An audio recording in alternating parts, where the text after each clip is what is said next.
Uah! Això és finances en valencià.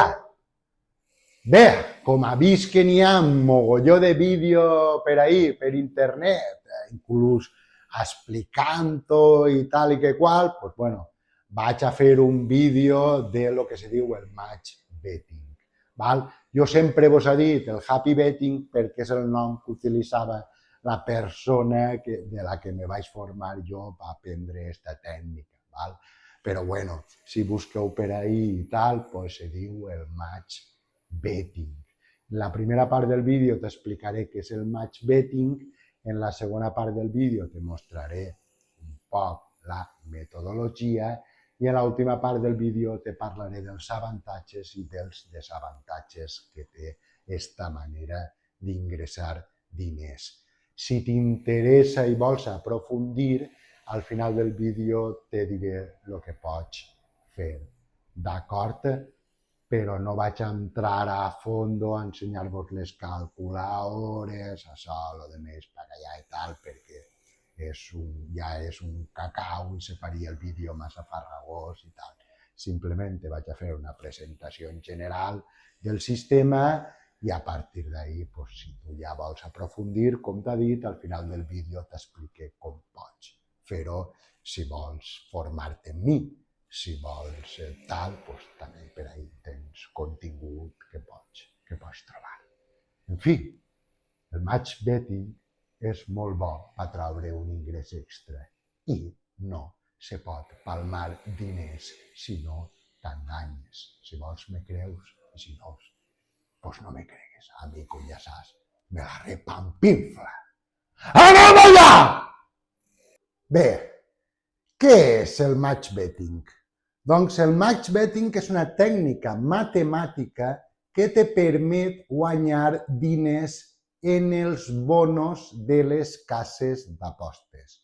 D'acord? Com és una tècnica matemàtica, si no t'enganyes, no pots perdre diners. Això ho tinc més que comprovat per mi mateixa. D'acord? I la majoria de la gent utilitza NinjaBet perquè necessites unes calculadores per fer el match betting, però el problema de NinjaBet és que aplega un moment que si vols aprofundir o si vols tindre calculadores més elaborades, anem a dir, has de pagar, d'acord? Però n'hi ha opcions gratuïtes que ens permet traure fins a un 70% de benefici de les apostes gratuïtes que ens donen. D'acord? Es diu a ganys de odds. Per tant, no és necessari pagar una plataforma per tindre les calculadores que ens fan falta per fer el match betting. Bé, com generes diners a partir del match betting? Doncs la clave la tenim en Betfair. Betfair té una part que és una casa d'apostes completament normal, com totes, però té una part que s'anomena l'exchange, on se pot apostar en contra. Això què vol dir? Que cobrirem totes les possibilitats. Imaginem un partit de futbol qualsevol de primera divisió. I en la casa principal, anem a dir, apostem a l'empat. D'acord? Doncs en Betfair i l'exchange apostarem en contra de l'empat. Així n'estem cobrint totes les possibilitats. Si empaten, encertem en la casa principal i si no empaten, per tant, guanya un o guanya l'altre, acertaríem en l'exchange, en Betfair. Cobrim totes les possibilitats. D'acord? Què passa? Que a Betfair n'hi ha molts tipus d'apostes que no podem fer-les en l'exchange. Baloncesto, Fórmula 1, jo què sé, molts tipus d'apostes. D'acord? Però també podem utilitzar les cases d'apostes tradicionals. També tenim una calculadora que ens permet utilitzar les cases d'apostes tradicionals. D'acord? Simplement s'ha d'apostar en algo que tinga dues opcions. Què són dues opcions? Per exemple, un partit de baloncesto, no? O que guanya un o que guanya l'altre, jo què sé, que se marquen més de 2,5 gols contra que se marquen menys de 2,5 gols, val? És a dir, només apostes que ens permeten dues possibilitats. No podem apostar, per exemple, a un partit de futbol que pot ser victòria d'un, victòria de l'altre o empat. D'acord? Finalment, en l'exchange que t'ha dit de Betfair, a l'apostar en contra, no funciona exactament com una casa d'apostes, és a dir, tenim que previndre el risc. Què vol dir això? Que si jo no encerte en l'exchange, n'hi haurà una quantitat que me demana que és el risc de la meva aposta. D'acord? Per tant, això ens exigeix que invertim prou diners o uns diners considerables per a poder fer front al risc que tinguem en les apostes. Això després ho veurem un poc millor explicat. Bé, com funciona el match betting, no? Quina és la seva metodologia? Bé, tenim 3 tipus d'apostes, d'acord? En tot el rotllo este. La freebet, és a dir, l'aposta gratuïta, que ja ens dona la casa d'apostes i de la que podrem traure aproximadament un 70%. Hi haurà vegades que podrem traure més d'un 70%, n'hi haurà vegades que podem traure menys d'un 70%. Per exemple, un bono de benvinguda. Ingressa 100 euros i te donem 100 euros més en apostes gratuïtes. D'acord? Doncs dels 100 euros que a nosaltres ens donen en apostes gratuïtes, nosaltres podrem traure aproximadament un 70% de beneficis. Això què vol dir? Pues que si ens donen 100 pavos, de benefici net, anem a dir, podem traure 70 pavos. I això ja els guanyaríem. D'acord? Després tenim la risk freebet. La risk freebet és que tu, si perds, te donen l'aposta gratuïta, d'acord? Així que en la calculadora, si encertem, guanyarem una xicoteta quantitat i si perdem, perdrem una xicoteta quantitat que després compensarem en l'aposta gratuïta que ens donaran, que, com vos ha dit, traurem el 70%. I la diferència entre el que hem perdut per aconseguir l'aposta gratuïta i el que traurem de l'aposta gratuïta serà el nostre benefici. Com vos ha dit, si encertem, doncs directament obtindrem un xicotet benefici. I després està la clasificatoria. Apuesta y ganes o pierdas, te daremos una otra apuesta, yo qué sé, apuesta 10 euros y ganes o pierdas, te daremos otra apuesta de 10 euros. ¿Vale? Pues tu fas la primera aposta, ahí anem a dir, imagineu-se que perguem 1,5 € per dir alguna cosa, i després ens donen 10 euros, que si traguem 7 euros de benefici, li llevem 1,5 € i tindrem 5,5 € de benefici. Això és el que se diu l'aposta classificatòria. Bé, s'ha d'intentar sempre perdre en la casa principal i guanyar en l'exchange. Per què? Perquè a les cases d'apostes no els agrada que tu retires diners, d'acord? I en l'exchange, al ser diferent, al estar ahí la gent competint uns contra uns altres, no hi ha problema si tu retires els diners, d'acord? Això vol dir que no se poden retirar diners de les cases d'apostes principals? No, sí que se poden retirar diners. Jo he retirat diners de les... Però si no en retires, millor. Sempre hi ha que intentar tindre a la casa d'apostes el més contenta possible. D'acord?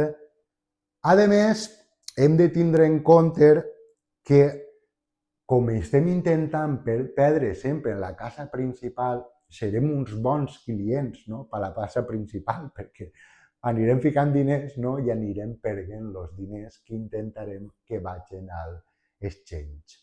Val?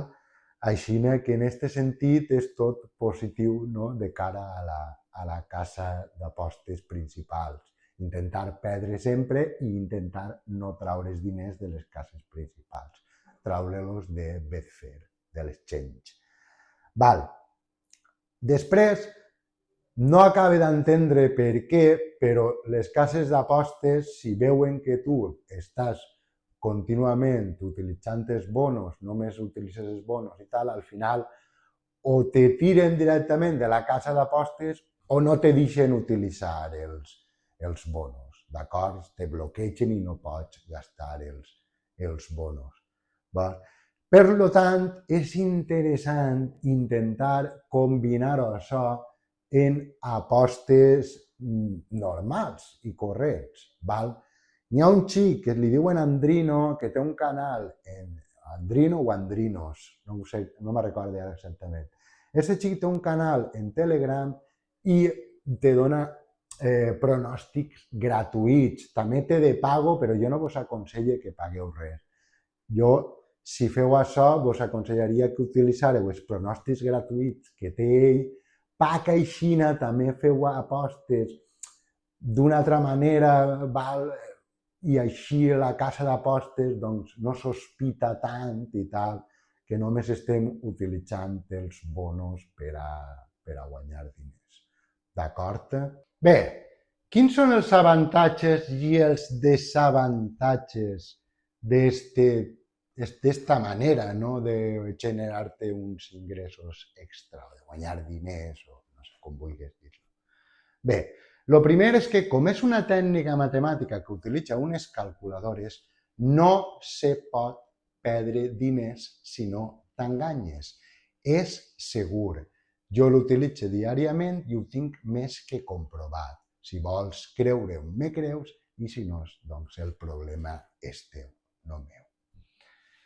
És molt fàcil de declarar, perquè en les dades fiscals ja t'apareix, d'acord, quan vas a fer la declaració de la renta, doncs t'apareixen totes les cases d'apostes i és tan senzill com els ingressos més els guanys menys les pèrdues i les retirades. És molt fàcil de declarar-ho en la declaració de la renta. I la rendibilitat que pots traure en el match betting supera el 10%. Inclús jo diria que està més prop del 15% que del 10%. D'acord? Això què vol dir? Doncs que jo dels diners que invertisc puc obtindre uns guanys molt significatius. D'acord? És un mètode que m'exigeix posar pasta, però després me compensa quan jo obtenc el benefici net a partir d'aquesta pasta que jo he aplicat.